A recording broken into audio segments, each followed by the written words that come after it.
sveicināti pasākumu industrijā. Šī raidījuma tēma būs par komandas saliedēšanu. Studijā ar mani kopā kolēģe Ieva Indrika. Un kolēģis Maša Pjurovs. Bet, protams, ka mēs neesam šodien divatā. Mums ir īpaši viesi uzaicināti, kur tad mēs arī aprunāsimies par šo tēmu šī dienas raidījumu komandas saliedēšanās. Iepazīstināt pirmo viesu. Jānis Krops, Svetbanka pārstāvis. Labdien. Un Vilnis Brēmanis, kas ir Training Lab izaugsmes treneris. Sveicināti, kungi! Sveiki! Labdien!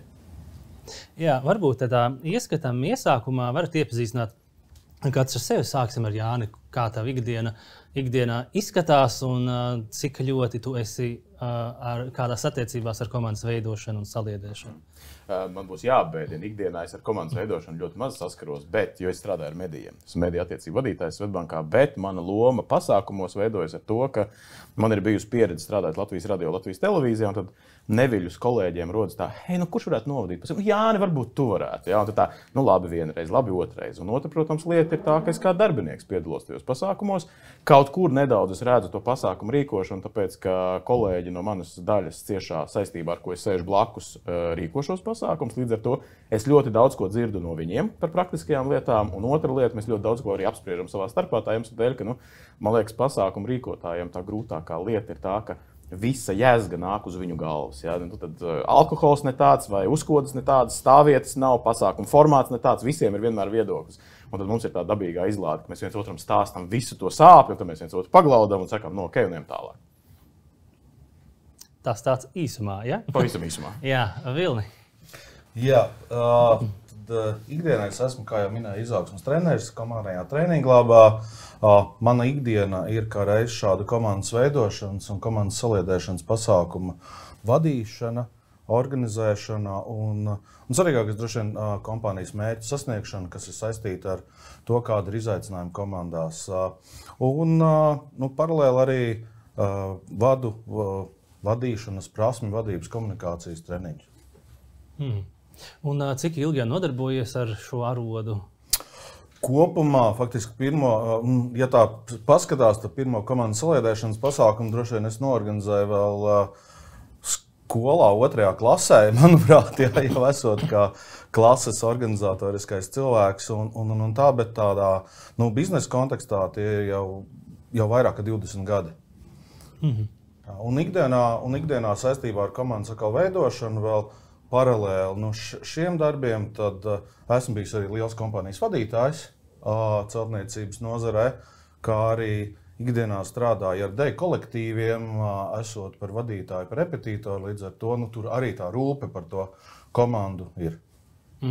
Daudzpusīgi. Ļoti diezgan. Man uzreiz interesē praktiskā motivēšana celtniecības uzņēmumā. Kā nomotivēt celtnieku brigādi? Tas varētu būt vesels grāmatas vērts vai stāsts. Celtnieku kolektīvs. Noteikti. Un ja tev vajadzētu īsā konspektā, kā tu, Jānim, atbildētu šo? Droši vien viss ir jautājums ir tajā, kādi ir tev cilvēki, jo tā atbilde jau ir tajā, ka tev kā vadītājam, rūpējoties par motivāciju, ir jāpielāgojās tam cilvēku tipam, kāds tev tur ir pretīm. Ja? Un skatoties celtniecībā, tad jau, protams, atkal tur var iedalīt, ja? Kādā jomā, kādu kompetenci cilvēki jau tur strādā un darbojās, ja? Līdz ar to, kas viņus arī uzrunā. Ir lietas, kur uzrunā ļoti tiešā valodā runāšana, ja? Ko šeit ēterā noteikti nedrīkst lietot tādu valodu. Ja? Un tā reizēm nostrādā pat vislabāk, ja? Kā arī, protams, arī ļoti korekti arī runāšana. Pats svarīgākais īstenībā jau ir tas par to, ka cilvēkiem saprast, kas ir viņu tas ieguvums, kāpēc viņiem tas būtu jādara. Tad man ir uzreiz jautājums, vai vispār ir vajadzīgi kolektīvos komandas saliedēšanās pasākumi, vai mēs bez viņiem varētu arī iztikt?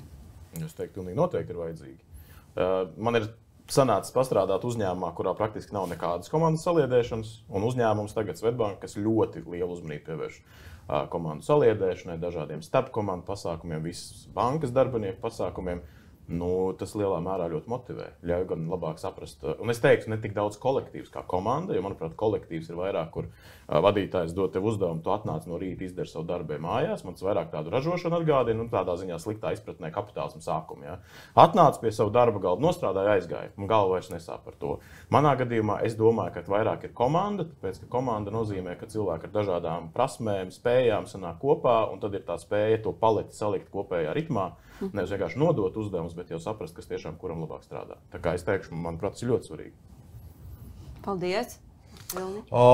Viennozīmīgi saliedēta komanda, tas ir tas spēks, kas virzās uz rezultātu, jo tur jau paskatoties apakšā, ja tās komandas nav, Jānis jau ļoti precīzi arī minēja, tā kā to es neatkārtošos, bet ja nav komandas, tad faktiski cilvēki uz to, kas viņiem apkārt vairāk laiž caur savu personisko ieinteresētību, kāds man tieši labums, ja, caur saviem mērķiem, un viņi vairāk caur ego skatās uz visiem procesiem, kas notiekās uzņēmumā vai tavā komandā, kur tu strādā. Savukārt, ja ir komanda, tad faktiski bieži vien tas ego tiek pakārtots jau tādām kopīgām komandas interesēm, un izcili, ja to var saskaņot, ka kā mani mērķi saskan kopā ar komandas mērķiem un tur balans. Jā.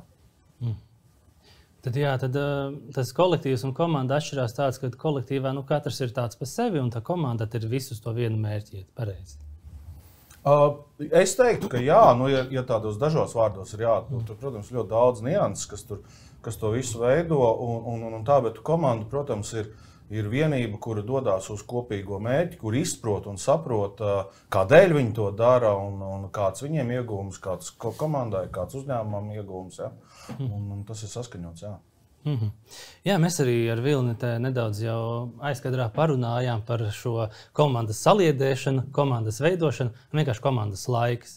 Kādas tās atšķirības varbūt arī sīkāk pastāstīt, jo tāda aiziešana uz bāru pa komandas veidošanu vai saliedēšanu varbūt neierakstīs. Tas ir connecting people. Jā, kas arī ir ļoti svarīgs, kas ir ļoti vajadzīgs. Tā ir kultūras veidošana. Tā ir tā iekšējā kultūras veidošana, tā ir tā neformālā daļa, kas bieži vien ļauj cilvēkiem labāk iepazīt vienam otram arī ārpus darba situācijās un vairāk uzticēties vienam otram. Un bez tā noteikti nebūs, jo tieši tāpēc arī tie saliedēšanas pasākumi savā būtībā ir, kur cilvēkiem ir iespēja iepazīt vienam otru, varbūt ārpus saviem darba ikdienas uzdevumiem. Kamēr tu darba uzdevumos strādā, tev ir vienkārši izveidojies viedoklis. Tas patīk, tas nepatīk un tā tālāk, bet tad, kad tu tajā saliedēšanas daļā vai tajā neformālajā daļā iepazīst, ka tas cilvēks ir, viņam garšo tieši tas pats, kas man, un mums ir kopīgi kaut kāds intereses, un pasties, es pa bowling bumbu māku trāpīt tikpat labi kā viņš, ja? Un tā, tad forši, tad kur ir par ko parunāt kopā, jā. Jāni, kā jums ir Svetbankā? Kā vispār pēc Covid laika, kad visi mēs tomēr attālināti sēdējām mājās, un es zinu, ka jums bija fantastiski online pasākumi, kur jūs mēģinājāt tomēr kaut kā viens otru ieraudzīt un sajust to komandas garu, bet gan varētu pastāstīt gan šiem komandas saliedēšanas pasākumiem, kas jums bija online Covid laikā, gan tie jums ir pēc. Vai cilvēki nav palikuši kūtrāki, mazāk iesaistās, vai uz ballēm skaidrs, ka varbūt vairāk visi lec, kā komanda. Balli, tas ir ārpus jebkādām kategorijām. Man liekas, gada balli ir svētais grāls, kas ir tiešām gada centrālais notikums. Es abrīnoju, kā cilvēki gaida to gada balli un cik ļoti viņi ir gatavi iesaistīties. Covid, skaidrs, ka visi tā attālinātā būšana gan arī 2 gadu garumā visiem bija noriebusies, tas ir fakts. Abrīnojums, manuprāt, darbs bija mūsu kolēģi pusē, kas organizēja pasākums, jo tā gada balli, kas attālināti tika veidot, tiešām bija ģeniāli uztaisīt. Mums bija tehniskais personāls, kas ikdienā strādā ar TV3, viņi teica, Klau, jums bija varbūt labāks tas video tehniskais darbs nekā mums, kas strādā tajā nozarē ikdienā, jo tur tiešām bija viss pārdomāts, un tā gatavošanās bija, man liekas, kādus 4-5 mēnešus jau pirms balles. Attālinātais atkal skaidrs, visi tie komandu saliedēšanas pasākumi, klasika, jā, visi gatavo savās mājās, saņem kastītes, jā, tad ir kāds, kas kā treneris piesaistīts, kurš stāsta, tagad atveram to, pieliekam tās garšvielas, un tad beigās tas vienīgais jautrais vēl papildus elements, ka visi var sabildēt, aizsūtīt, kā kuram sanāca, tad redz, kurš tur tāds radošāks uz noformējumu, jā, un kurš tur, ka tik uz šķīvi, jā. Tādā ziņā tam bija sava pievienotā vērtība, bet, protams, ka cilvēki bija noilgojušies nākt atpakaļ. Varbūt ne tik daudz nākt atpakaļ uz biroju strādāt, jā, jo tur ieslēdzās tas, man tur jāģērbjas, jābrauc, vieglāk bērnus tepat uz dārziņu skolu aizvest pie mājām, atskriet atpakaļ, pastrādāt un tam līdzīgi. Tur varbūt ir drusku vairāk jāpievērš uzmanība, bet pasākumu ziņā ļoti daudz, kur gribējās jau nākt klātienē. Vienīgais, man liekas, kas atkal ar to Covid mantojumu sliktā nozīmē, cilvēkiem šķiet, kur piedalās, ka attālināts pasākums ir vienkāršāk organizējums. Principā izmaksas tur pat iespējams ir lielākas, uzorganizēt to ir grūtāk, un man liekas trakākais, kas aiziet tagad, ka tā ir ambīcija, ka mēs esam redzējuši abas puses, mēs gribam hibrīdu variantus, mēs gribam gan. Mēs gribam klātienes pasākumu, bet varbūt es tomēr neatbraukšu, es labprāt pieslēgtos attālināt, bet tas nozīmē, ka tev vajag kamernieku, skaņinieku, ja, kaut kur varbūt grimētāju, tev vajag noformējumu telpai citādāk gaismas vispār, jo tas prasa vēl papildus darbu. Pareizi, jā. Pareizi. Jomā strādājuši man piekrīt. Jā. Kā Vilni, tev pieredze Covid laikos bija ar šiem komandas veidošanām, saliedēšanām? Faktiski viss jau precīzi Jānis arī izstāstīja. Nu, tā būtība jau bija tāda, ka jebkurā gadījumā attālināts pasākums ir labāk nekā viņa nav. Tas, kas Covid laikā cilvēkiem pietrūka, tā ir tā uzmanība, tas novērtējums, tas iesaiste, piederība, būt kopā pie komandas, būt saskarē, būt kaut kādās attiecībās ar vadītāju, ar saviem kolēģiem. Un tad arī pat šis attālinātājs, kaut arī viņš nedod to nerva sajūtu, ka tev blakus ir cilvēks un tu kopā ar viņu kaut ko izdari, jebkurā gadījumā tā komunikācija to spēja nodrošināt vismaz kaut kādu labumu. Ja? Tā kā tas Covid laikā, tas noteikti bija izaicinājums to visu organizēt. Piekrītu, ka to bija daudz sarežģītāk noorganizēt nekā klātienes pasākumus, jo tur mazāk vieta arī elastībai, tur mazāk vieta improvizācijai. Tur ir daudz vairāk visam jābūt paredzētam noteikti, lai viss tiktu realizēts veiksmīgi. Jo mēs saskārāmies tieši ar to, ka pēc Covid kolektīvi nāk un saka, mums tagad viņi ir jāsaliedē. Mums viņi tagad atkal ir jāsaliedē. Mēs esam sēdējuši tos 2 gadus mājās, mēģinājuši kaut ko attālināt, bet mums viņus vajag tagad atkal saliedēt, atkal mēs ieliekam darbu no jauna, viņus atkal apvienojot. Noteikti arī jums bija tāda pieredze, aicināja kolektīvu un ar šādu pašu problēmu. Jā, tieši tā, tieši samazinoties šeit pandēmijas ietekmei un ļaujot strādāt jau klātienē un darboties kopā ar cilvēkiem, tad tas izsalkums, ar kādu cilvēku metās iekšā šajos pasākumos, viņš patiešām bija ļoti augsts. Un nevienmēr, protams, tas varēja sajiet kopā ar kopējiem uzņēmumu mērķiem, jo reizēm varbūt cilvēkiem likās svarīgāk tur pirtī piedzīvot to otro sadaļu, ja, to neformālo daļu, cik visi bija noilgojušies un arī to pamatdaļu bija gatavi. Jo tam jau ir kaut kāda arī iemesli, jo cilvēks jau ir būtne, kas pielāgojās. Ja, un šajā pandēmijas laikā pielāgojāmies strādāt attālināt, pielāgojamies būt attālinātā komunikācijā, nesatikties ar kolēģiem, būt retāk ar viņiem kopā, un mēs jau lēnām pierodam pie tā. Un tad atnākot atpakaļ bija ārkārtīgi jūtams, un to es ļoti jūtu gan darba vidē, gan arī man jāsaka arī vidē, kur es esmu kopā ar dejotājiem strādājot, ka faktiski bija nepieciešams kāds pusgads, kamēr beidzot viņiem atnāca atpakaļ tā sajūta, ka es atkal varu pieskarties, es atkal varu labi ērti justies kopā, ja, jo pieredums jau bija attālināt to visu komunicēt. Šis ir labs piemērs, man kolēģi dzied korī. Viņi teica, vienā trakākajā brīdī bija tā ideja, ka viņu attālināt, mēģinās sadziedāties, tas ir briesmīgi. Viņi saka, mēs nedzirdam viens otru, kāds tur aizšauj kaut kur greizi. Viņi saka, tas ir tik briesmīgi, ka viņi pateica, nav vērts. Viņi atmeta tai domē, pateica, nevaram satikties, trenējamies mājās, un tad sanākam tieši tas, ko Vilnis pieminēja. Sanākot Covid, mums atkal jāmāc. Tas tā kā pēc ilgākas traumas ir jāmācās atkal staigāt. Viņiem vajadzēja kaut kādu laiku atkal sadziedāties. Vai arī mežā ar kādiem pāris metru distanci sadziedāties. Bet tur jau atkal saprot, tālāk atbalsts, ja tur atkal tā novirza. Nav akustika. Tieši tā, bet tur tā novirza, un viņi teica, tas bija drausmīgi. Viņi saka, tu saproti, ka visi, nosacīts, negribu teikt profesionāli dziedātāji, bet to dara tomēr tādā ikdienas veidā, ja. Viņi saka, mēs nespējam sadziedāties. Tas nav reāli izdarāms. Tā bija ideja, kas nedarbosies.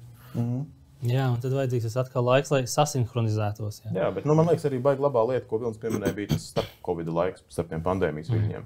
Tā bija tā vasara, es atceros, mums, piemēram, daļa no pasākumiem ir saistīta ar tādu mērķtiecīgu kaut kādu devumu sabiedrībai vidē. Tad kopā ar Latvijas dabas fondu, piemēram, bija karstā vasara tieši. Mēs palīdzējām ravēt noteiktu pludmales nogriezni Bolderājā no invazīvas sugas, tā Tatārijas salāta. Es vēl joprojām zinu, kā izskatās Tatārijas salāts, ja, līdz ar to mēs palīdzējām noravēt to posmu. Man liekas, tā komanda bija tik izslāpus kopā pavadīt laiku, ka tas devums bija 2 reizes lielāks nekā iepriekš. Jā, varbūt nedaudz ieskicē, kādi jums ir tie komandas saliedēšanās pasākumi, jo jūs paši esat lieli, tas nav 10 cilvēki, jūs esat liels kolektīvs, jūs paši veidojat šos pasākumus. Jā, kādi jums viņi ir tādi? Man gribētos teikt, cik man daudz laika ir, ja tu vajadzētu veselu schēmu zīmēt.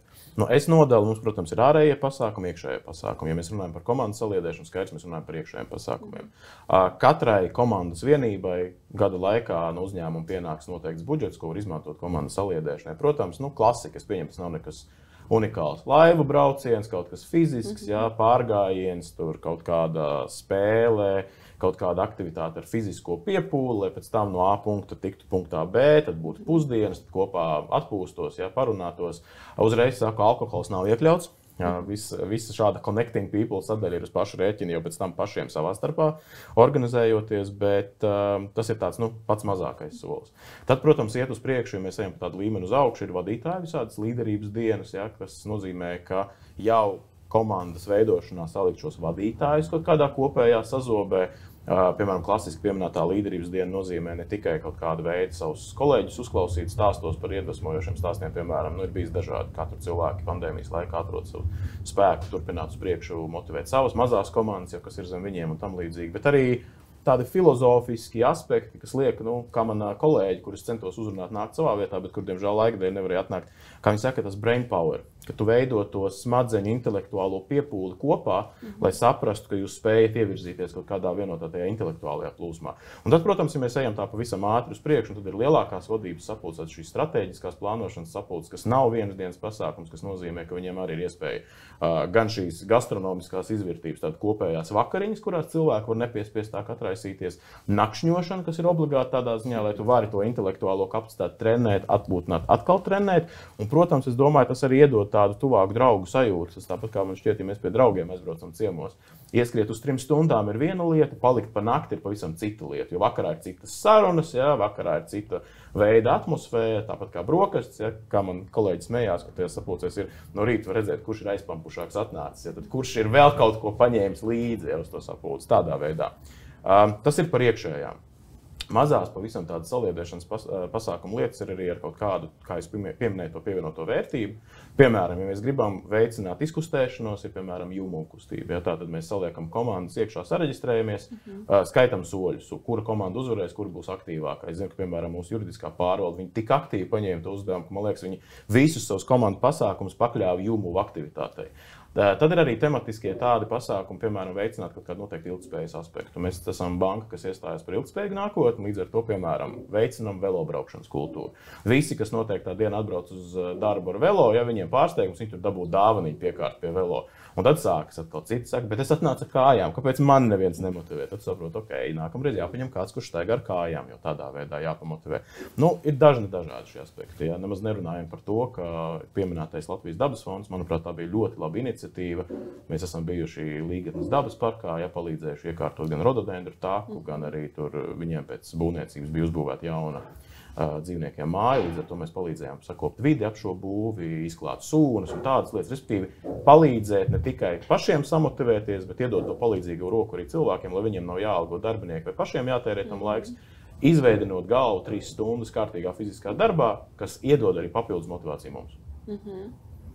Es kaut ko noteikti esmu arī piemirsis, bet prāta spēles tādas lietas vispār neskaitām.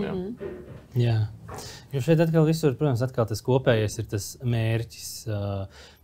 Jo šīs komandas saliedēšanas varbūt tiešām tādā klasiskā izpratnē daudziem pirmā asociācija sporta spēles. Tad mums ir par sports, mūsu komandai viens mērķis un tā. Bet, protams, darba tirgu ienāk arī šī saucamā millennial paudze, kur, protams, sports ir viens no top interesēm, bet tur, protams, arī ir rūpes par dabu, veselīgs dzīvesveids. Un tāpēc arī mēs esam novērojuši arī šo pieprasījumu pēc tām talkām un dabai darīt kaut ko labu. Un tas bieži vien arī saliedē, varbūt pat krietni labāk, jo ne visi sporti ir uz tu. Un tad tiešām, ja ir šis kopīgs, mūsu interesi ir daba, mēs gribam darīt dabai labu, mēs ejam uz to talku, mums ir vienots mērķis, un tad mēs arī tiešām kā komanda sajūtamies, man interesē, kolēģim interesē, un tad nav tikai tā, ka tas sports, tas ir baigi forša alternatīva, manuprāt, jā. Es arī tagad domāju, piemēram, arī, kaut kādā brīdī ir šī aptauja, piemēram, mūsu komandā par tām dabas talkām, ja. Mums bija aptauja, piemēram, viens no variantiem bija piedāvājums kaut ko tur pa nakti mežā darīt. Un mēs daļu pateicām, mēs nekādā mežā pa nakti nesēdēsim, tāpēc, ka mājās visiem mazi bērni saprot, ka tas ir pa sarežģīti, mēs sakam, stop, šito mēs negribam. Un tajā brīdī tāds, ir cits piedāvājums. Ir, piemēram, šī pludmales ravēšana. Visi saprot, dienas laiks, to es varu izdarīt, jā, kāpēc nē. Un pozitīvais pienesums jau tajā, tagad visi aizbraucot uz pludmali, zina, kā tas Tatārijas salāts izskatās, jā, un visi, reku atkal, un izrauja ārā dabīgi. Ja tādā ziņā, tas ir tāds intelektuāla lieta, ko mēs nesam līdzi. Ideja, kas pielīp, un tu viņu arī ņem tālāk dzīvē. Tāpēc, ka laikam tajā karstumā visiem tas Tatārijas salāts bija tā noriebies, viņš murgos rādījās, ja līdz ar to mēs zinām, kā viņš izskatās tagad uz mūžu. Jā. Ja mēs paprasītu, varētu uzzīmēt. Mēs tā to neliksim. Bet es viņu varētu atrast pilnīgi noteikti. Jā. Vilni, pieņemsim, ka tu vadi šīs komandas saliedēšanās. Kādi ir tie instrumenti, varbūt ar kādiem jūs saliekat to, kas ir tas mērķis, ko jūs nospraužat, lai tagad tā tev vadības komanda vai lai arī tu viņus saliedētu? Un kas ir tas, teiksim tā, koncepts, kādus jūs izmantojat vai tos instrumentus? Būtībā jau šeit ir tāda viena lieta, kas ir jāpaskatās, kāds ir tas virsuzdevums tajā visā. Jo ir šī izpratne par komandas saliedēšanu, un ja mēs paskatāmies par to pašu anglisko vārdu team building, ja, tad tā ir komandas celtniecība, komandas veidošana. Ja, un zem komandas veidošanas, vismaz manā izpratnē, tur jau slēpjās atkal kādi citu veidu pasākumi. Tādu veidu pasākumu, piemēram, zem komandas saliedēšanas, tur noteikti iekļausies pilnīgi visu to, ko Jānis stāstīja. Ja? Tātad gan sporta spēles, gan šie te pasākumi ar pievienoto vērtību. Ja? Es pilnībā piekrītu tam, ka mūsdienās komandas saliedēšanas pasākumos, lai dabūtu cilvēku uz šo pasākumu, uz šo procesu, viņam ir jāsajūt, kas būs mana pievienotā vērtība, kādēļ man tur nākt.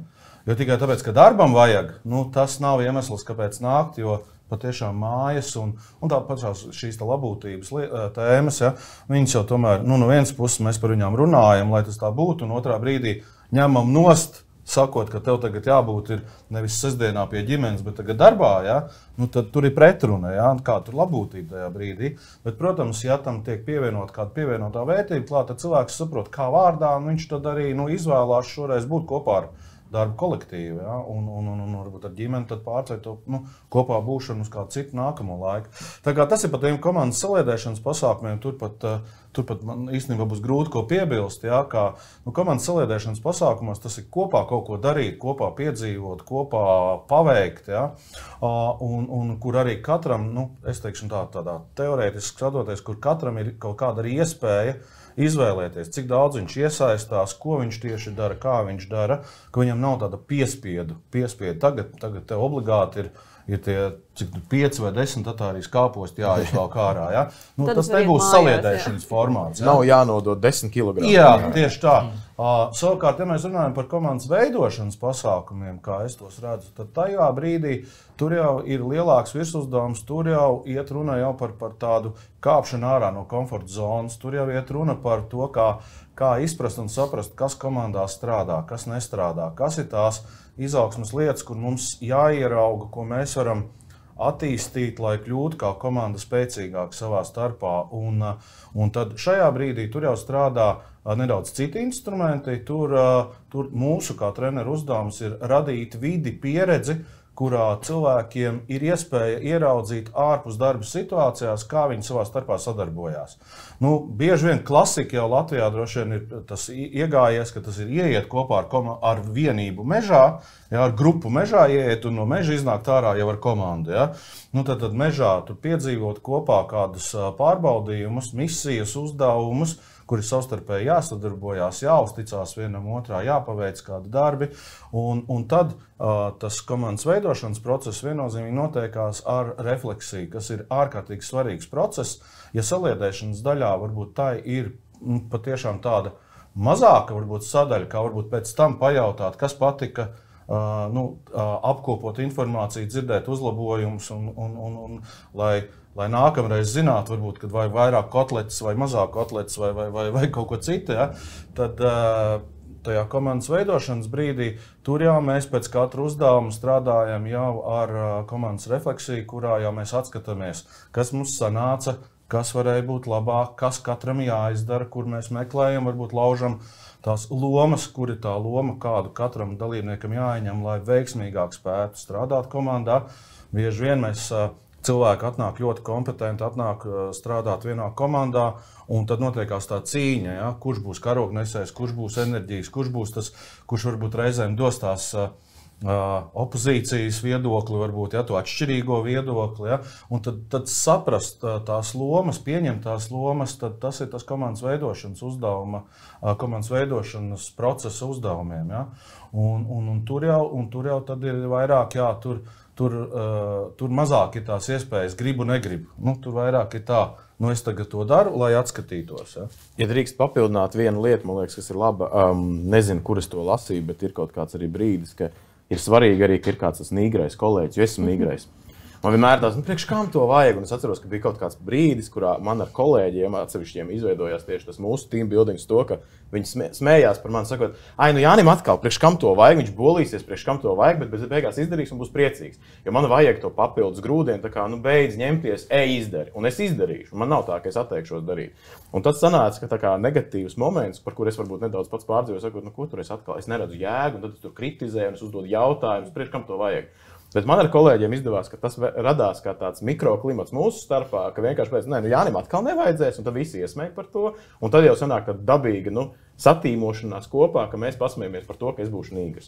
Otra lieta, ko Vilnis ļoti jauki pieminēja, ir par to labbūtību. Man liekas, arī ļoti daudz, ko pasākumos var saprast par darba devēju, atkarībā no tā, kurā laikā darba devējs pieprasa tev veidot komandas saliedēšanu. Ja darba devējs to prasa darīt tavā brīvajā laikā, piedod, man brīvajā laikā nav jāmotivējās ar komandu. Man ir sava dzīve ārpus darba. Un tas, kas man ļoti patīk, ka Swedbank tieši otrādi uzsver, tas ir jādara darba laikā, un tu saproti, ka tajā laikā tie cilvēki mazāk strādā, bet viņi iegulda tajā savā komandas nākotnē, kas pēc tam atdod to efektivitāti atpakaļ.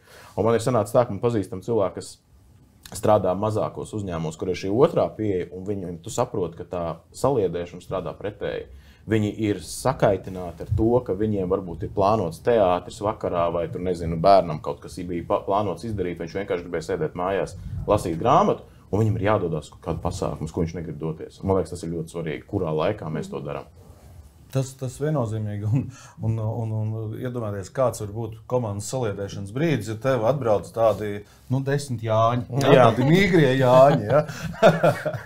Un visi uzdod, kāpēc? Kāpēc man to vajag? Es teikšu, tur jau personāla daļa kļūdījusies, saliekot viņus visus vienā vienībā, bet tas arī nedara. Jāsalās kolektīvam, tā kā viss nīgros, jā. Jā, tas tiešām, un tā labā ziņa ir tāda, ka, tev vēl ir iegājies tā automātiski, kā es minēju, pirms 20 gadiem, nekad nenotika darba laikā šie pasākumi. Pirmdiena, piekdiena, tās bija mums tukšās dienas, darbs ar klientiem un tad labākajā gadījumā piekdienas pēcpusdiena bieži vien bija tas brīdis, kad sāka atvēlēt laiku. Ja. Tagad gan tā labā ziņa ir, ka mums jau treneriem arī ir sava labūtība, mums jau treneriem arī ir svarīgi savas ģimenes redzēt. Ja. Un tā kā mēs paši varam teikt, ka vismaz es par sevi varu teikt, ka noteikti, ka man pārsvarā, man ikdiena tomēr šie pasākumi darba dienās. Ja, un tas ir tiešām ļoti novērtēts, ka darba devējs par to rūpējās dodot darba laikā, jo tā atgriezeniskā saite arī no darba devēja tā, ka pēc šāda pasākuma tā produktivitāte tik daudz ceļās un pārsniedz to, kas ir bijis līdz tam, ka viennozīmīgi tās stundas, kas ir atvēlētas saliedēšanai vai veidošanai, atsver to ieguvumu pēc tam. Jā, mēs arī to tendenci esam, man liekas, pēdējo gadu laikā novērojuši, ka kādreiz tiešām bija tās komandas pasākumi, tur sestdien, svētdien, un pēdējos gados arvien vairāk un vairāk klienti izvēlās tiešām šos pasākumus taisīt darba dienās. Ja kādreiz taisa tiešām sestdien, svētdien, tad ar ģimenēm. Un tas atkal varētu būt tāds darba devēja vēl pa tēla veidošana, ka tu jau veido arī to tēlu caur ģimeni, caur bērniem, tu zini, tu to zīmoli. Tu radi to piederības sajūtu. Tā ir ļoti, un arī tā ir ļoti svarīga sadaļa, ka nezinu, vai vīram vai sievai, ja, vienalga kā sanāk, ja, bet ka tā otra pusīte iepazīst to otras puses darba devēju un saprot, kāpēc tas Jānis vai Pēters vai Anna tik ļoti raujās uz to darbu un grib arī vakaros kaut ko vēl tur darba lietās darīt, ja, un varbūt nepārmet par to, jo saprot, wow, tas ir foršs darba devējs, viņš ir iepazinis, aizgājis pasākumā, sapratis, ka tiešais vadītājs manam vīram ir īstenībā foršs cilvēks, un viņš nav tur despots vai autokrāts kaut kāds vai kas, nezinu, vienalga, ja? Bet kad jā, un tad ir tas atbalsts ģimenē. Tad ir tas atbalsts ģimenē, un kas atkal, ja tev ir atbalsts ģimenē, tas viennozīmīgi tev ļauj darbā vienkārši labāk performēt, ja? Jo ar kādu emociju tu atnāc uz darbu, tik arī produktīvs tu būsi. Jā, par šo performanci un atdevi, vai ir kāds instruments vai formula vai kā, pieņemsim, to atdevi var izmērīt? Pieņemsim, tagad mums ir bijuši tur komandi, tie KPI saucamie, ja, vai kā viņus tur, ir jums bijusi pieredze ar tiem, vai kā var izmērīt to komandas garu? Man būs ārkārtīgi, tas ir ļoti labs jautājums, un ļoti interesanti būs dzirdēt, kā jūs mērat, vai jūs mērat, ja, cik mēs esam ar klientiem runājuši. Lielākoties, protams, var veidot visādas anketēšanas, aptaujas vai mērīt, bet faktiski tādi vismaz es pats neesmu saskāries, kad ir tādi tieši instrumenti darbā, kā, izņemot, protams, jā, kad tu redzi, ka tev ir pieaugums, ka tev samazinās mainība cilvēki, ja, tur ceļās atdeve, ceļās attieksme, varbūt cilvēki retāk par kaut ko iebilst darbā. Ja? Ir noteikti tie KPI, kurus var mērīt, un viņi vairāk droši vien paliek, manuprāt, līdz šim tas ir vairāk bijis tādā paša vadītāja atbildības līmenī, ka viņš savā komandā, tad viņš redz, vai viņam ir vieglāk tagad ar to komandu strādāt vai nē. Viņi vieglāk ņem pretī, iesaistās vairāk, atbalsta vairāk, palīdz viens otram vairāk. Ja? Tad tās ir tādas lietas, ko pats vadītājs skatoties savu komandu. Mēs kā treneri, mēs gan to jūtam diezgan labi. Mēs pat varētu teikt, ka, piemēram, ja mums ir dienas pasākums, ir pilnīgi divas dažādas komandas, kas bija dienas sākumā un dienas beigās, kā cilvēki savstarpēji sadarbojās. Ja? Un tur jau ir ļoti konkrēti jau KPI, kas ir zem komandas sadarbības, uzticēšanās lietām, ja? Cik daudz viņi dzird, cik daudz viņi ieklausās, kā viņi sniedz atgrieznisko saiti viens otram, cik ļauj izteikties, cik sadzird, cik vienojās kopā, kā notiekās vienošanās process, vai pārunā viens otram pretī, vai dzird. Ja? Tātad tur jau parādās tādi, bet tas ir tieši tādā pašā procesā. Un, protams, ka mēs arī redzam, ja ir komanda, kas atkārtot ierodās uz kādu komandas veidošanas šo pasākumu, kur šīs refleksijas ir, tad tā komanda, kas ir bijusi pirmo reizi, viņi ļoti lēnām iekustās, kamēr sāk runāt, kamēr vispār spēja pateikt, jo pietrūkst tās uzticēšanās, jo tā arī ir ļoti būtiski vispār komandas pamatsastāvdaļas lieta. Ja mēs runājam, ko nozīmē komanda nozīmē to, ka es uzticos saviem biedriem, bet ja es pajautātu, vai tu uzticies savam kolēģim, visi teiktu jā. Es, protams, ka viņam uzticos, ja? Tā pašā laikā tā nav tā uzticēšanās. Ja? Te iet runa par tādu uzticēšanos, vai tu uzticies pateikt to, kas ir tava vājā puse, vai tu uzticies atzīt savu kļūdu, vai tu uzticies būt varbūt neērts kolēģis savam biedram pasakot, ka klausies Jāni, īstenībā man nepatīk tas, kā tu dari, ja?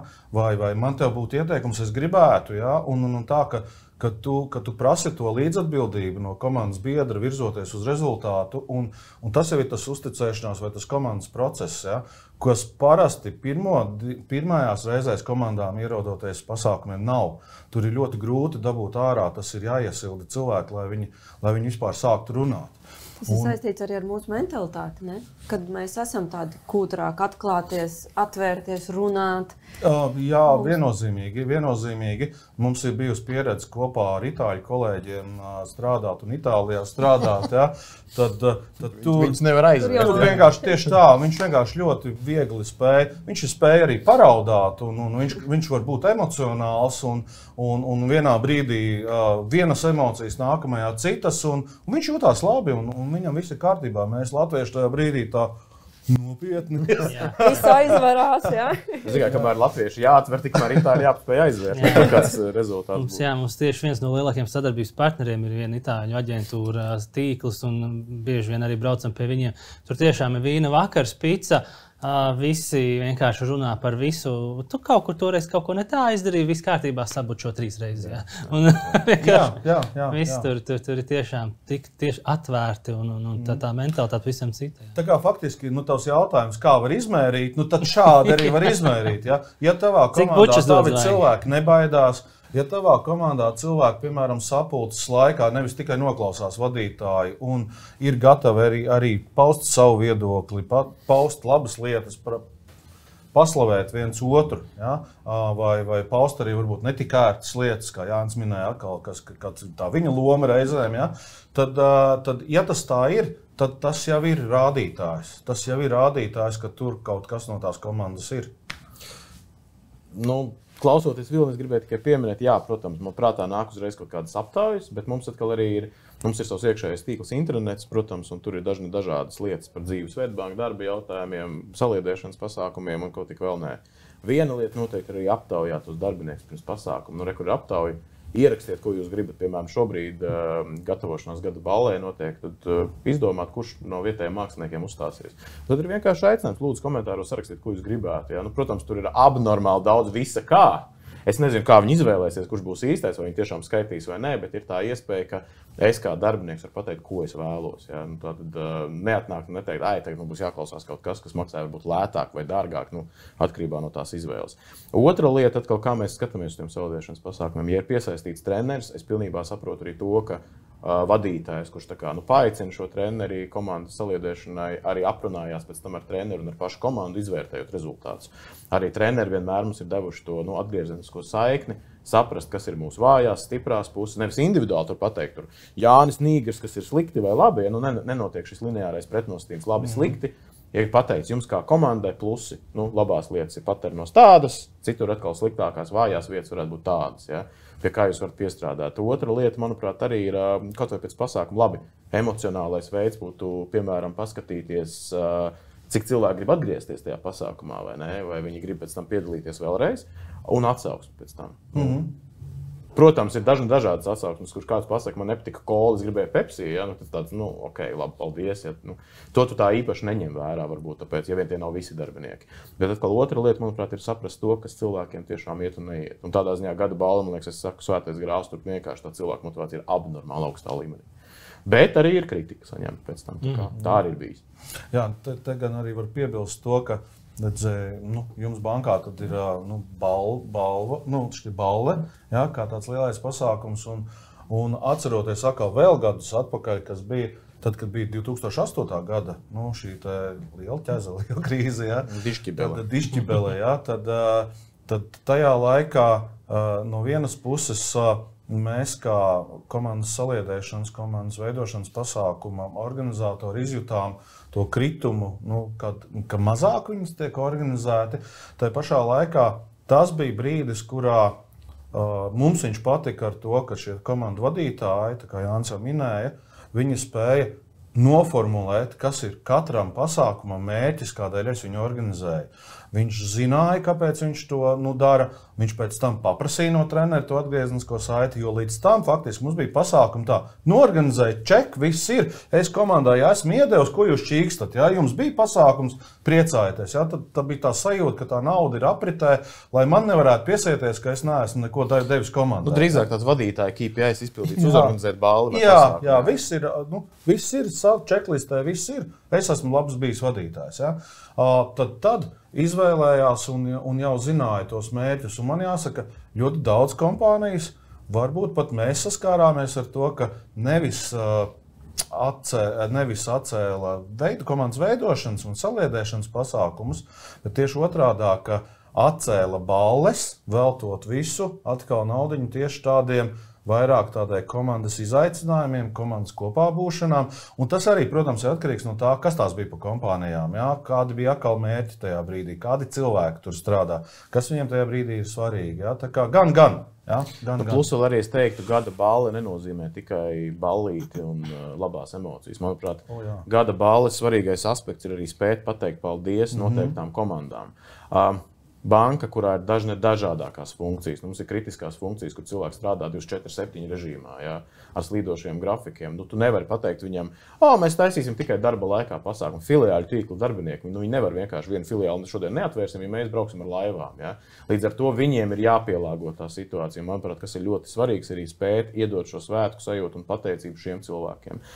Ir dažādākās kategorijas, kur gan komandas apbalvo, gan arī ieviešot kaut kādas lietas, kur tiešām cilvēki ir strādājuši virs tā, kas viņiem nomināli būtu tikai jādara. Viņi ir iedevuši vairāk. Manuprāt, kas ir arī svarīgi, ka pēc šī apbalvojuma tas nav tikai kaut kāds diploms, ja, ko tu vari piekārt un padižoties pie sienas, bet tas ir arī kopējs pasākums papildus jums. Kā pateicība tiek piešķirts noteikts finansējums, ko jūs kā šie balvas vai labā rezultāta sasniegušie no dažādām vienībām varat izmantot kopā. Un klasiski tās ir tiešām vakariņas vai pusdienas visiem kopā, tādā atmosfērā, kā jūs paši izdomājat, lai jūs varētu ne tikai, jo tas process atkal sastrādājoties notiek kā, mēs jau viens otru neredzam. Es neredzu IT izstrādātā ikdienā, ja, bet mēs varbūt sazinamies e-pastos. Un tad tajā vakarā vai tajās pusdienās vai tajā pasākumā mēs varam paskatīties viens otram acīs, bet tad šitāds tu izskaties, es tev liftā redzēju. Ja. Tā ir atkal tāda papildus iespēja fizisko kontaktu ieraudzīt. Vai jums ir arī iekšēji kaut kādi apbalvojumi, kur, piemēram, tu minēji, ka pats svarīgākais, protams, novērtēt cilvēku, viņam pateikt paldies un justies novērtētam un svarīgam šajā uzņēmumā, jo bez viņa jau nebūtu, kā saka, viss lielais veselums un nevarētu salikt puzlī, kādu gabaliņš trūktu. Bet vai jums ir arī tādi iekšēji savi, uz kā viņiem mērķi izstrādāt? Un tad tur pie jums viņi var aizbraukt uz, nezinu, formulu izbraukt, jā, vai apkārt pasaulē ar kruīzkuģis, nezinu. Apkārt pasaulē nē, bet, protams, atkal, ja mēs skatāmies tādā komandas iekšienē, tas, kā komanda izvēlas iztērēt šo komandas saliedēšanai pieejamo budžetu, ir atkarīgs no komandas. Tas, atkal, kāpēc, piemēram, mums aizgājušas vairāk tās laivas, ir tāpēc, ka mums ir kolēģis, kurš ir ļoti aktīvs tieši laivošanā pārgājienos. Mums nav jāmeklē. Mēs sakām, draugs, kur laivojam? Viņš atradīs maršrutu, ja? Tādā ziņā viņš iedos to savu pievienoto vērtību, tās savas zināšanas. Mums arī vienkārši kaut kā ir salicies, ka mums tā laivošana ļoti patīk pašiem. Es zinu, ka ir kolēģi, kas vairāk dodas uz kaut kādām mākslas lietām. Par pasākumiem, piemēram, runājot, Svetbanka ir ļoti liela vietējo mākslinieku kolekcija. Un viena lieta ir nodrošināt šīs kolekcijas pieejamību bankas telpās, lai darbiniekiem būtu šie mākslas darbi redzami, un arī šie mākslas darbi tiek rotēti, lai nav tā, ka, ja tu visu laiku sēdi pie vienas gleznas, tad tikai glezna, tad laiku pa laikam ir tā, ka tu sēdi, mums ir jauna glezna, ja kāds ir nomainījis, viņus rotē. Mēs dodam iespēju arī sabiedrībai atnākt uz brīvi pieejamām telpām, mūsu centrālajā birojā izbaudīt šo mākslu, un pie reizes mēs, ja jau esam uztaisījuši šo izstādi, mēs varam viņu pavērst arī kā pasākumu klientiem. Uzaicināt, piemēram, uz izstādes atklāšanu gan klientus, gan arī vienkārši cilvēkus no malas, satikties ar māksliniekiem, uzsaukt vīnu un uzkodas, ja, un tas uzreiz transformējās nevis tikai iztērētā nauda par izstādes izvietošanu, bet arī kā klientu pasākums, lai klienti var baudīt šo mākslu. Lai, piemēram, kopā doties teātri skatīties, ja atbalstot atkal mūsu teātrus un pie reizes arī iedodot klientiem kaut ko no jaunākā teātra pieveduma. Kas attiecās atkal ar to jautājumu par apbalvojumiem, ja, manuprāt, kas ir svarīgi spēt pateikt paldies tiem cilvēkiem, jo mēs pieminējām to mūsu gada balvu attālināto. Es pats dabūju attālinātajā formātā vienu apbalvojumu, kurus pat nepamanīju. Kāpēc? Jo tajā brīdī bļauj bērns, tu kaut ko esi novērsies, un tad komanda sāk rakstīt, apsveicam, kā, par ko? Es saku, tu nedzirdēji, tikko balvu dabūji. Jā? Un tas bija tāds atkal moments, kurā tu saki tā, liels paldies par to apbalvojumu, tas varbūt nav svarīgākais, bet tas ir ļoti patīkami, kad tavs vadītājs ir tev ieteicis pasakot paldies par noteiktu darbu, ko tu esi izdarījis. Un lielajā organizācijā, man liekas, atkal tas izaicinājums, kas nāk klāt, spēt vienmēr pateikt paldies tiešām tiem, kas varbūt ir palikuši neredzamajā daļā. Es zinu, ka ir bijis, piemēram, tādā ziņā mans darbs ir saistīts vairāk ar to publicitāti, ja, mani vairāk redz, bet tās zināšanas, ko es varu izstāstīt, tās jau balstās tajos darbiniekos, ar kuriem es esmu aprunājies, sapratis, ko viņi dara, lai es to visu varētu pēc tam izstāstīt. Un te tas, man liekas, milzīgais stāsts arī, ka tā gada balva ir svarīga ar to, ka mēs varam pateikt arī tiem darbiniekiem paldies, kas kā komanda stāv aiz tās redzamās daļas, kur principā izdara visu to, lai tā redzamā daļa varētu notikt. Es nezinu, vai es atbildēšu to jautājumu. Atbildi. Nu, te vienkārši pieliekot vai papildinot to visu klāt, ko jau Jānis arī teica, ka svarīgākais ir tas paldies. Un svarīgākais arī pateikt paldies par ko tieši. Ja? Kas bija tas, par ko es tev saku paldies? Ja? Vienkārši par rezultātu tikai nē, bet kas bija tas, ko tu darīji, lai tas rezultāts būtu. Ja? Un spēt to novērtēt, tas viennozīmīgi ir ārkārtīgi svarīgi. Jautājums, kas ir tas burkāns, ja? Kas ir tā balva? Te patiešām, tā jau ir atkal tiešā vadītāja prasme. Vai zināšanas par savu komandu, kas viņus motivēs. Jo Jānis minēja, ka viņiem patīk laivošana, un tā tikpat labi kādai komandai tā laivošana, tās ir vienīgas zobs sāpes. Varbūt viņiem visi baidās no ūdens. Jā, visi baidās no ūdens un tā, un varbūt kādai komandai daudz lielāku iegūmu dod, nezinu, kopā kāds ēst gatavošanas meistarklases vai kādas citas meistarklases piedzīvot, ja, vai, nezinu, kartiņu hallē kaut ko piedzīvot vai ko citu. Ja. Tā ir atkal tā vadītāja prasme un tā ir tā kompetence īstenībā, kas ir ļoti svarīga vadītājam zināt, just, saprast, sadzirdēt, kas būs tas, kas kā balva tevi motivēs. Jo es pats arī savā dzīvē esmu saņēmis tādas balvas, kuras Pateic no atdāvina tālāk, ja? Jā, viņas faktiski tā arī plauktāji nostāvējuši un kaut kad putekļi no viņām noslaucīti vai kāds cits ir bijis priecīgs par to man iegūto balvu. Ja? Tad mans tas prieks ir citu iepriecināt, ja? Bet pašām noteikti nē, jo man būtu iepriecinājis kaut kas varbūt cits. Ja? Jā, citreiz vienkārši tas žests ir svarīgāks nekā tas. Jā, un cits spēks ir, ja vēl tas kas sakrīt ar to, kas tam cilvēkam ir tāda vērtība. Jā. Man tādā ziņā ir paveicies. Esmu strādājis darba vietā, kur tāda apbalvojuma īsti nav bijis. Un tad vienīgā reize, tas bija ar Olimpisko spēļu saistība, bija, kad pateicu paldies kolēģim, kur mēs visi iesaistītie zinājām, ka tas kolēģis ir radījis mums tik daudz problēmas. Ja? Un tajā brīdī tas, kad saprot, vadītājs, lielais vadītājs, līdz galam nav sapratis, ko kurš dara. Un tas, man liekas, tieši spēlē pretēji. Kad saprot, ka viņš varbūt nomotivēja to vienu kolēģi, bet pārējiem bija tāds nopietni. Tas nozīmē, ka viņš nesaprot, cik mums bija grūti strādāt visiem kopā. Un, man liekas, te ir tas, ko Vilnis pieminēja. Tā vadītāja loma, sajust, saprast, kas ar komandu notiek. Tur varbūt ir citādāk, tur nebija tā klasiski, viņš tieši bija mūsu komandas vadītājs. Viņš bija visas iestādes vadītājs, viņš arī to nevar zināt, bet tas nozīmē, ka viņa saziņa ar mūsu komandas vadītāju nav tik precīza. Jā. Pirms darīja un noskaidroja. Jā, un tajā brīdī es teikšu, tam lielāk bija, man liekas, negatīvāks efekts nekā pozitīvs.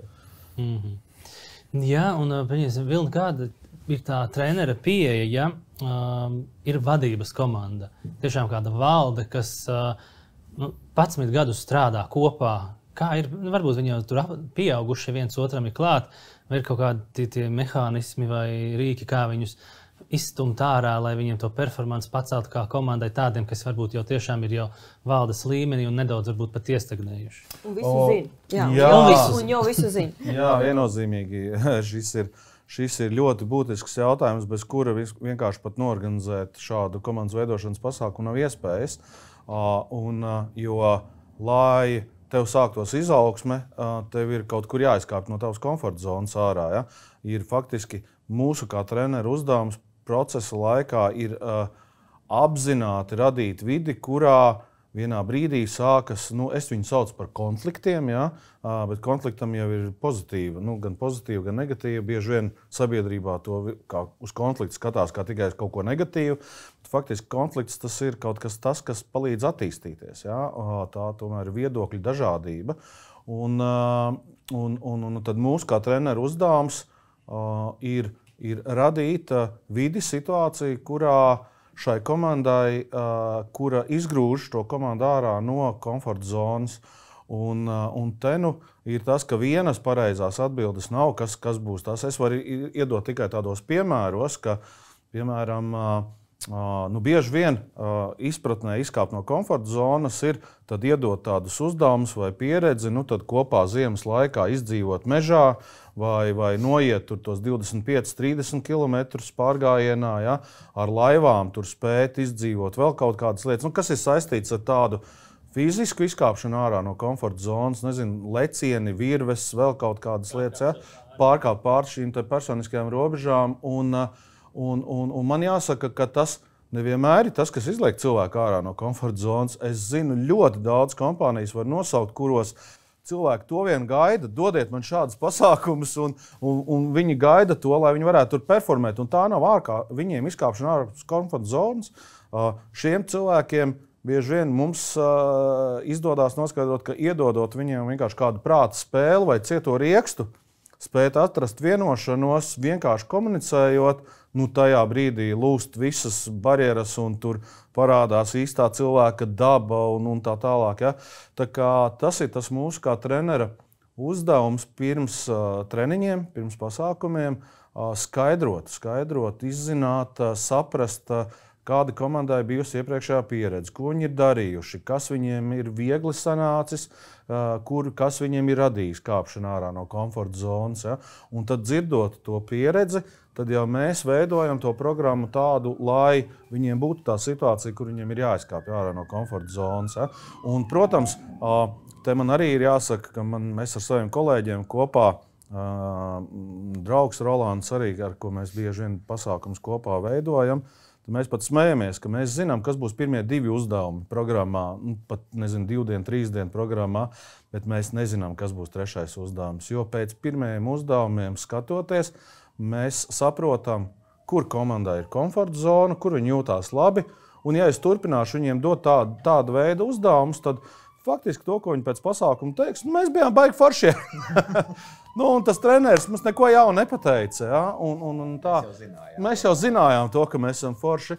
Un tas mūsu uzdevums ir noķert to stīgu, saprast, kur ir ārpus komforta zonas, kas būs tas, kas lauzīs to un liks cilvēkiem beidzot nomest masku un parādīt varbūt sevi vai kaut kādus dziļākos ūdeņus izvilkt ārā. Un tad radot to vidi, tad jau parādās augsne, ja? Ar kuru strādāt. Nedaudz paplašinot konfliktu, man liekas, nozīme arī negatīvās pieredzes arī ļoti labs team buildings. Jo es tajā laikā nestrādāju, bet es dabūju vēl joprojām 4 gadu laikā atklausīties pietiekami bieži. Bija šis tieši kā reizes pasākums. Paši taisīs plostu, vilks pa upi, tur meklēja ēdienu un beigās visi bija nosaluši, izmirkuši. Ja? Un, lielā problēma pat īsti alkohols nav bijis līdz, lai sasildītos. Un kādam, cik tur tā blašķīta viena bija, kaut kāda paķerta līdz ar to uz visiem dalījuši. Es vēl joprojām laiku pa laikam dzirdu, ka tie cilvēki izgāja cauri tam team buildingam, ka viņi ar to negatīvo pieredzi saka, tas bija tik briesmīgi.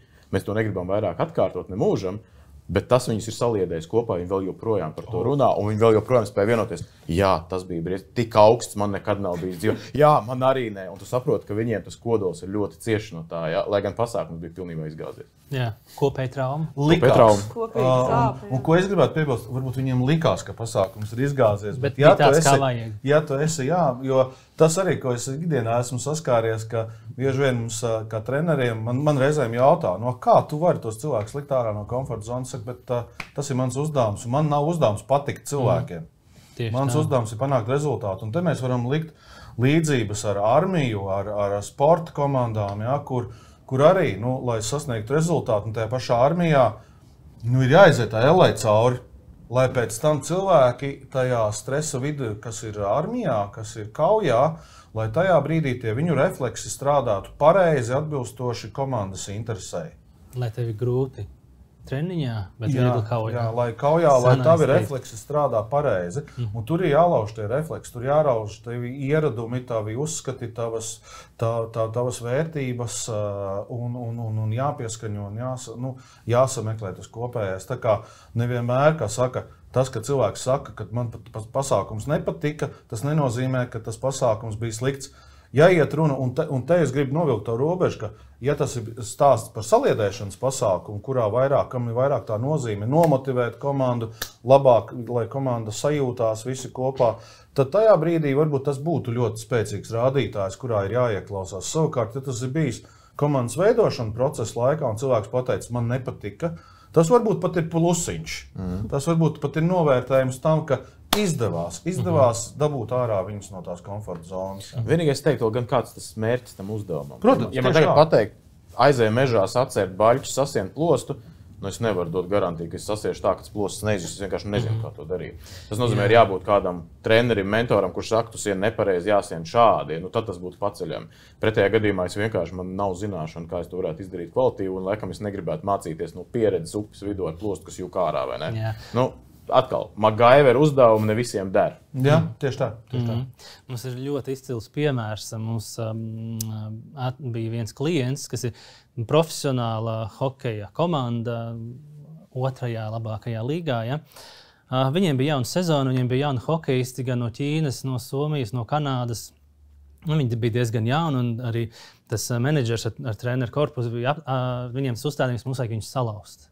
Viņus vajag saliedēt. Viņi bija tikko. Bet vispirms salauzt. Vispirms vajag salauzt. Viņš saka, kā pirmais sportistam nedod ēst. Un tad bija tā, ka bija autobusi, visus telefons, visas privātās mantas atstāja autobusā. Tev ir tikai vasarā šortiņi un tēkreklis, jā.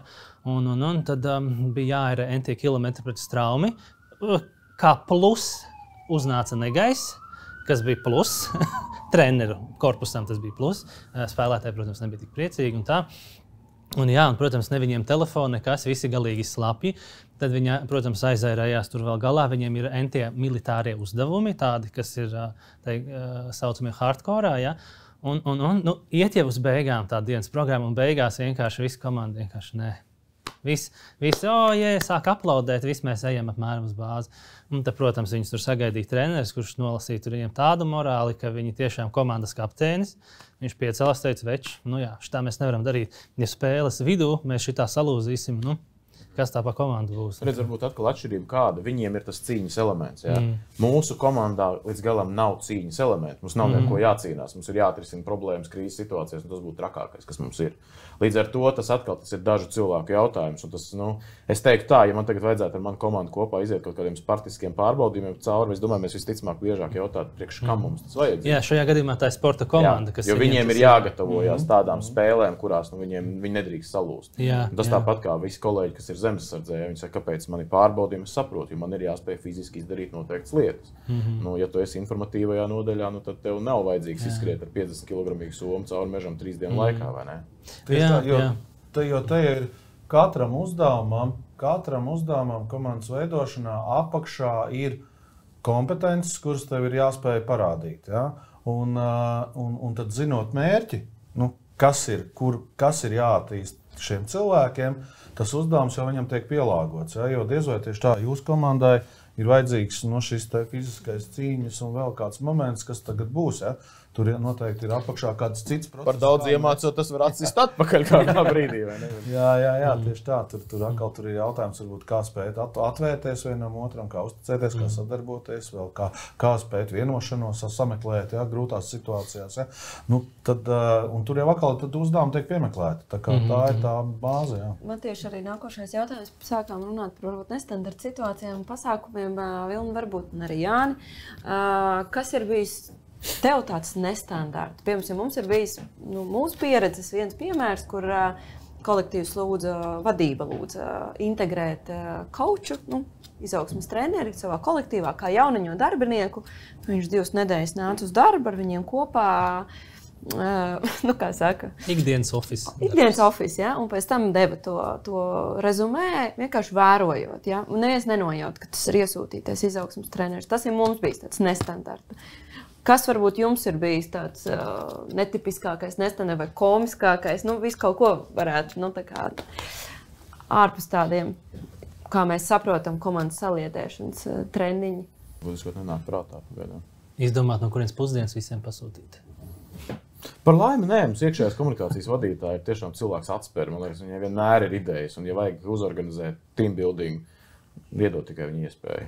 Tādā ziņā, un tur atkal ir otrs stāsts, man liekas, nenogurdināt to cilvēku ar citām problēmām nevajadzīgām, lai viņam būtu šī spēja to enerģiju ģenerēt tādā veidā atpakaļ. Jo es abrīnoju cilvēku, kas vienmēr zina, no kurienes pasūtīt ēdienu, kur aiziet, ko izdarīt, kādā krogā iegriezties. Piemēram, mums ir bijis tā, ka tas nav darba devēja saliedēšanas pasākums, tas ir mūsu pašu komandas pasākums. Mums ir bijis pirms pandēmijas laikā un tajā starplaikā, ka mēs esam katru mēnesi vienojušies, ka mēs atliekam noteikti naudas summu, un tad mēs kopā kaut kur aizbraucam kā komanda tur uz 4 dienām, piemēram. Un tad, protams, tas ir uz sava rēķina, bet tas ir ar gan krogu apmeklējumiem, gan restorāniem, gan pastai, gan kultūras baudīšanu un tam līdzīgi. Ja. Latvijā vai ārpus? Ārzemēs, tādā ziņā. Nedaudz iedodot to iespēju arī izrauties no tās vides ārā. Manuprāt, kas ir ļoti svarīgi, jo tā ir nakšņošana. Tātad, Katrs vismaz pa 2 nakšņo kopā. Ja? Tur labi, mēs bijām komandā tajā laikā 3 vīrieši, tad mēs nakšņojām visi 3 kopā, lai nevajadzētu dalīties tur pa dzimumiem. Bet arī vienoties, kur braukt, kur nakšņot. Tieši katram ir tā. savi eksploatācijas. Un tad šis cilvēks ar šo lielo enerģiju piedāvā vienmēr variants, un tad tu jūti kādā brīdī, ja viss pa nīgri pieiet, tad ir tāda atbilde, Klau, man šo baigi nevajag. Un tā, sorry. Un tad spējas vienoties, ja, un tad izvēlās. Un tas atkal ir kompromisu māksla, manuprāt. Kad tu saproti, ka tu neies uzstāt uz to, ka, es uz Dulotu teikšu, es gribu uz Islandu, vispārēji gribu uz Spāniju, un es tagad mēģināšu visu kaut kādā veidā dabūt to Islandu. Nebūs tā, ja, tad tu mēģini kaut kā saprast, kur tas vairums tiecās, uz kuru pusi. Tā ģeogrāfiski, kas pa vidu kartē? Nē, mums ir, tādā ziņā mums, es teikšu, arī paveicās ļoti, mēs bijām 19. gadā uz Ukrainu aizbraukuši vēl pirms kara. Un šajā brīdī atkal varbūt arī kā tas naturāli palīdz komandai šajā kara griezumā. Mēs esam bieži vien runājuši par to, ka mēs skatāmies, mēs taču šeit staigājām un šobrīd tur ir grūveši. Ja? Un tajā brīdī tas iedod atkal tādu personīgo aspektu, ka mēs kā komanda tur esam bijuši pirms. Otra lieta, mēs aizbraucām tur ļoti sliktā laikā. Ziemas sākumā mēs nosalām visu tur. Ja? Un tad nākamais izvēles kritērijs bija tāds, nē, šoreiz uz siltiem zemēm, tāpēc, ka neviens negrib staigāt pa lietu apkārt, kas ir loģiski. Ja? Bet tā, lai es teiktu, nestandards, ka kaut kāda slikta pieredze, es nevaru redzēt. Nē, varbūt nestandarta pozitīva, bet vispār tādā ziņā kaut kas negaidīts. Liekas, to pasākumu ir tik daudz, ka kas vairs ir standarts. Es tieši to gribēju teikt, ka man ir ārkārtīgi arī grūti atbildēt uz jautājumu, kas ir tāds nestandarts, jo faktiski jau arī ieintegrēties iekšā kolektīvā un būt par šo ēnu. Zināmā mērā mēs to teiktu, tas ir standarts. Mums tā gan nav bijis. Mums neviens no malas nav ienācis. Tas ir arī kāds viens no šiem te instrumentiem, jā, būt un darboties, jā, un tā kā tās pieejas ir. Varbūt, ka tie nestandarti varbūt ir tādi, ka vienkārši, kas mums pašiem kā organizatoriem ir nācies saskarties ar to, ka tu esi ieplānojis vienu procesu, un tu pēkšņi saproti, ka ir kaut kas tāds, kas, piemēram, nezinu, ar autobusu jāspēj nobraukt tos kilometrus, lai tiktu nākošajā punktā, un tad tu saproti, ka tā autobusa nav. Ja? Vai visai komandai mums bija programma, kur jāierodās ir uz vilcienu, ja? Kur speciāli sarunāts ir vagons, pielikts klāt, lai šie pār 80 cilvēkiem kopā dotos ar šo vilcienu tālāk, un viņi visi neierodās, ja, uz to vilcienu un nepaspēja. Ja. Un tad spēja to programmu elastīgi mainīt, pielāgot, vai nezinu, tie kuriozie gadījumi, kad par to novērtējumu, ja, ka beigās ir balva, ja, liela torte, kura tagad visai komandai būs, un izrādās, ka tas suns nolaiz to tortei virsū. Ja. Un kā tagad tai komandai pasniegt torti, ja, kur suns faktiski ir viņu iznīcinājis. Ja, bet man liekas, lielos kolektīvos tur vienmēr nāk ārā kaut kas radošs. Mums bija uzņēmuma pārvaldes darbiniekiem, tas tā kā mēdz izmantot darbinieks. Saka, jā, atnāc noved to pasākumu. Protams, man ļoti patīk uzņēmuma pārvaldes kolēģi, viņi ir ļoti atraktīvi savā būtībā. Ja, un viņiem budžeta īsti nebija, ko apbalvos. Un tas ir rudens laiks, un bija pilns ar ķirbiem, kabačiem piekrāvēs tajā vietā, kur tas notika ārpus Rīgas. Un tajā brīdī ir tāds, tā kā šogad, un bija, man liekas, sociālajos tīklos tas stāsts, ja tev neviens nav uzdāvinājis kabats, tev īsti nav draugu. Jo visiem bija tie kabači pa daudz, un tad visiem dāvināja tos kabačus veda. Un tad bija tāds, ka viņi tos uzvarētājs mēs apbalvojam tieši tādā veidā, mēs teicām, mēs nezinām, vai tev kāds to kabats ir devis, bet mēs esam tev draugi šeit katram pa kabacim, ja. Un principā tā ir nekam nederīga dāvana, jo, protams, neviens tos kabačus prom neved. Viņš beigās aizved, man liekas, uz kaut kādu zoodārzu atdot dzīvniekiem, ja, tāpēc, ka tas bija rotājuma daļa. Bet principā tu parādi ar to attieksmi, ka tu vari apsveikt arī tā. Protams, un tas ir arī izaicinājums meklēt tos nestandarta kādus tos variantus, ja, jo pie standarta jau cilvēki ir kaut kur pieraduši. Ja, un tās ir lietas piedalīšanās kopā sapulcēs vai piedalīšanās kopā iekškomandas, ja, tās vienvērst novērot arī. Ja, tur ir radīt atkal kādas situācijas, kur cilvēki kaut ko piedzīvo pilnīgi neparedzam. Ja. Jā, jāmeklē visu laiku, kur ir tā komforta zonas, tā slieksnis, kuram pārkāpt. Jā. Kad vajag un kad nevajag. Tur tā svarīgā ziņa, kas bija no manas puses, ir pasākumi, kuros vajag ārpus komforta zonas, un ir pasākumos, kuros nevajag. Un tad, man liekas, skatāmies arī uz otru pusi, jūs strādājat tieši ar pasākumu rīkošanu. Man liekas, es ko novērtēju ļoti, redzot savus kolēģus, kas to dara, cik ļoti viņi radoši pieiet, lai neieiet rutīnā. Izdarām tāpat kā pagājušajā gadā. Tāpēc, ka skaidrs, viņam tā būs vienkāršāk, tāpēc, ka viss jau ir iestrādes, kostīmi, varbūt tādi rotājumi jau ir, bet cik ļoti īstenībā mani kolēģi piedomā, ka vienā pasākumā, piemēram, ir iztērēts pietiekami liels budžets kaut kādam iekārtojumam, ko var izmantot pēc tam citur. Ja tur kaut kāds gaismas diods, kurš tur uztaisīt pēc tavu pasūtījumu maksā 100 eiro, ja kaut kādam lielam pasākumam tas ir nostrādājis, viņi paņem izmantot citur. Kas nozīmē, ka viņi atbrīvo budžetā naudu kaut kādām citām radošām idejām, vai, piemēram, arī iedot to, ka ne tikai mēs, satiekamies, pāēdam, papļāpājam, bet arī, noklausāmies kaut kādu koncertu, paskatāmies mākslu. Covid laikā, piemēram, kad pasākumi nevarēja notikt, tad, piemēram, to naudu izlietoja, lai uztaisītu mūsu mākslas katalogu, ko atkal varēja dāvināt klientiem, mūsu viesiem, mūsu sadarbības partneriem, kas atkal nāca atpakaļ kā tāda papildus pievienotā vērtība, ka cilvēki saka, wow, jūs padomājat par kaut ko tādu, ko mēs citur neesam saņēmuši. Ja? Kas nozīmē, ka tu iekrīt viņiem tajā sirdī. Un otra lieta, pasākumi ir jaunie mediji. Bieži vien, kad man kāds saka, ko tur pasākumi, varbūt jānoīsina budžets. Es uzskatu, ka nē, tāpēc, ka tas ir sava veida medijs. Gan tiekoties ar klientiem, gan tiekoties ar sadarbības partneriem. Varētu teikt, tāds traktoru diena. Kas tur traktoru dienas? Bet tu vari aizbraukt ar tādu attieksmi, ja parādot tiem cilvēkiem, ka tev nav jābūt klientam, kamēr mēs varam komunicēt un runāt par to, kas notiek attiecīgā lauksaimniecības jomā. Un tās ir cita veida attiecības. Un tajā brīdī, man liekas, tā pievienotā vērtība ļoti daudz ko dod. Un pasākums jau kļūst par to veidu, kā ne tik daudz varbūt nodot savu vēstījumu, cik parādīt to savu kultūru. Un noteikti šajās programmās, kas ir tai pašai vienai komandai, skatoties attīstībā, pasākumi nedrīkst atkārtoties saturiski vai būt pat līdzīgi. Ja vienu gadu mēs esam gājuši pārgājienā, tad nākamajā gadā vienkārši arī iet pārgājienā, tas vairs nestrādās, jo kas notiekās cilvēku galvā, viņš jau vienmēr salīdzina. Viņš salīdzina un tad tā vietā, lai viņš kaut ko saprastu no procesa, viņš vairāk uzmanību pievērš. Tā pagājušajā gadā man tas bija, šogad man tas nav. Pagājušajā gadā bija interesantāk, tur bija vairāk kaut ko redzēt, šogad mazāk. Un tad viņš noteikti taupījuši naudu. Jā, un tad viņš lieku to vērtību, to uzmanību aizlaiž pilnīgi ne tajā virzienā, kas bija pasākuma mērķis. Un atkal no organizēšanas viedokļa tā gudrība ir katru reizi piemeklēt komandai kaut ko tādu, kas, lai nebūtu atkārtošanās, lai nebūtu salīdzināšanas, lai būtu iespēja pilnīgi kaut ko jaunu piedzīvot, lai no tā var paņemt, lai nav kaut kāda tiešām tā kā Jānis teica atkārtošanās. Jā. To industrija arī spiež, un tas arī tas mūsu ikdienas darbs, visu laiku kaut ko jaunu, kaut kas nav bijis. Bet cik tas ir sarežģīti, vai ne? Jā. Ej, radi kaut ko jaunu. Tev jārada pašam kaut kur tā iedvesma. Tādā ziņā es abrīnoju pasākumu rīkotājus. Tā enerģija, kas ir jāiedod, ir abnormāla. Jā. Un ļoti izcili arī pateici par to, kad pasākumi jaunais medijs. Un mēs jau arī klientiem pāris gadus jau stāstam, ka tie pasākumi ir tā nākotnes komunikācija. Jo pasākumā tu vari sniegt apmeklētiem to visaptverošo pieredzi ar visām maņām.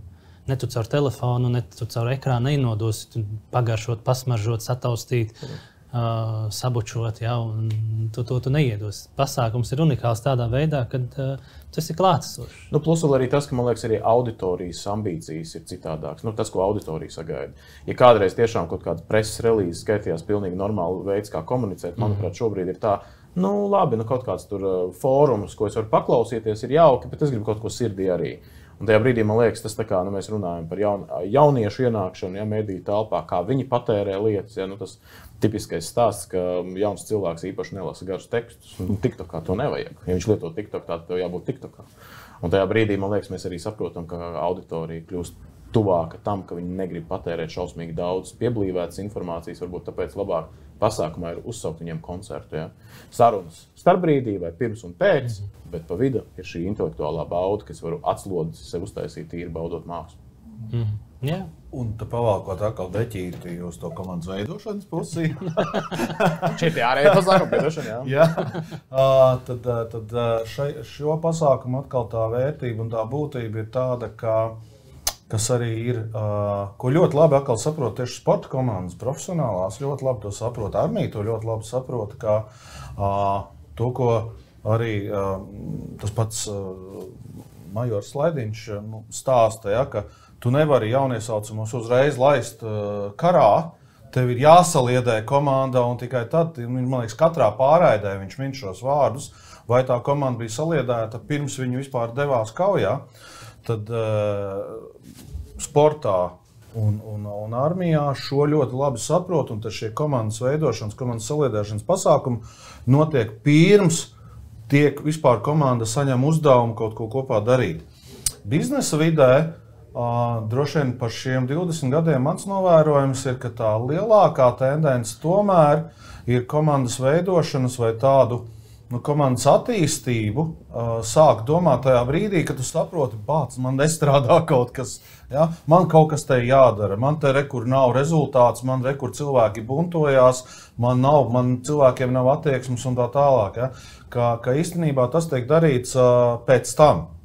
Ļoti svarīgi, un ir uzņēmumi, kuri saprotot to, ka daudz veiksmīgāk ir varbūt tajā 1, 2 vai 3 dienās izveidot to komandu, dabūt viņu kopā strādāšanu, pirms vispār viņi saņem to uzdevumu, un ka viņi ir jau atrod, saprot savas lomas, saprot savas stiprās puses, un tad ir dabūjuši to vērtību, un tad dodās iekšā jau darba uzdevumā, tad momentā jau uzreiz tam darba uzdevumam ir pilnīgi cita jauda un cita vērtība. Tā kā tas arī būtu ļoti, ļoti vērtīga lieta, ko biznesa vidē noteikti ņemt iekšā. Ja mēs veidojam komandu, tad to izdarīt pirms kāda liela procesa. Ko daudzi varbūt Latvijā to pakārto sezonalitātē. Ja, teiksim, ja piemēram vasara, rudens ir sezonas mēneši, tad pavasarī tiek norganizēts saliedēšanas pasākums, tad ir enerģija. Ja?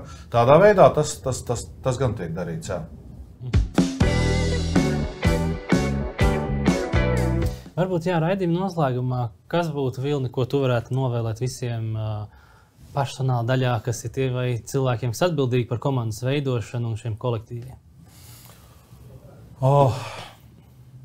Faktiski jau to, ko gribētos novēlēt, lai tajā ikdienas dinamiskajā skrējienā, kur ir jāsasniedz darbā šie visi KPI un visi rezultāti un produktivitāte, lai izdodās atrast laiku, vai lai ir šis laiks, drīzāk, lai viņš ir, kad tu vari paskatīties uz savām komandām un saprast, kas manai komandai ir pašlaik vajadzīgs. Vai tā ir kopā būšana, vai tas ir kāds pasākums, vai tas ir kāds treniņš, vai tas ir kādas apmācības, kas viņiem ir vajadzīgs. Ja? Spēt atrast to laiku, lai ir tas laiks un lai ir tā iedvesma, kā saka, ne tikai rakt tos savus prioritāros uzdevumus, bet arī spēt ieraudzīt, jo tas jau arī ir tas, ko komandas arī iegūst, ka šajos pasākumos viņi var nedaudz attālināt, paskatīties uz to, kas notiekās tajā darba ikdienā. Es kā cilvēks, kas strādājis satura jomā, es teikšu, vienmēr ielikt kaut kādu saturu tajā, ko darām, nedarīt mehāniski. Ja tas ir, kā es saku, var uzaicināt klientus, vienkārši padzert vīnu noteiktā telpā, var atklāt izstādi un pateikt, mēs uzaicinām jūs uz izstādes atklāšanu. Iedot labumu māksliniekam, sabiedrībai un arī klientiem. Otra lieta noteikti neekonomēt, saprast to, ka man liekas, tā ir tā aizējošā tendence, ka, ja tu nāc strādāt pie manis, es tev maksāju algu, līdz ar to viss tavs laiks pieder man. Man liekas, tagad ir otra lieta ar to darba tirgus arī pārmaiņām, ka, ja es nāku strādāt, jautājums, vecais stāsts par darba pārunām, ja? Kāpēc mums vajadzētu ņemt jūs darbā? Un tad tagad ir tā otra tendence, ka darbinieks atbild ar pretjautājumu, kāpēc man iet strādāt pie jums? Ja, tā kā tas nav vienvirziena ceļš, un, man liekas, pasākumi šajā ziņā un komandas saliedētība ir ļoti labs piemērs. Saprast, ko šiem darbiniekiem vajag, es saku, mūsu iestādē, kur ir ļoti dažādi darbinieki. Tu nevari uztaisīt kaut ko, kas ir piesiets 8-5 darba dienā. Jums ir kolēģi, kas strādā līdz 8 vakarā, mums ir kolēģi, kas strādā 24/7, mums ir kolēģi, kas strādā reģionos, kas nozīmē, ka mēs nevaram uztaisīt pasākumu tikai Rīgā. Jā, jo no tās pašas aizkrauklas atbraukt uz Rīgu pietiekami tālu, nemaz nerunājot par tālākajām filiālēm, kas mums ir. Ieliekot, man liekas, to saturu, tu parādi cilvēkam, ka tu esi domājis, ka viņš ir bijis tajā uzmanības centrā, jo tā saliedēšana, manuprāt, jau galvenā ir tā, lai tas cilvēks būtu tās uzmanības centrā un tā efektivitāte rodas no tām savstarpējām attiecībām. Paldies, kungi, liels par sarunu. Pie mums studijā bija Vilnis Brēmens no Training Lab un Jānis Krops no Svetbankas. Paldies un uz tikšanos!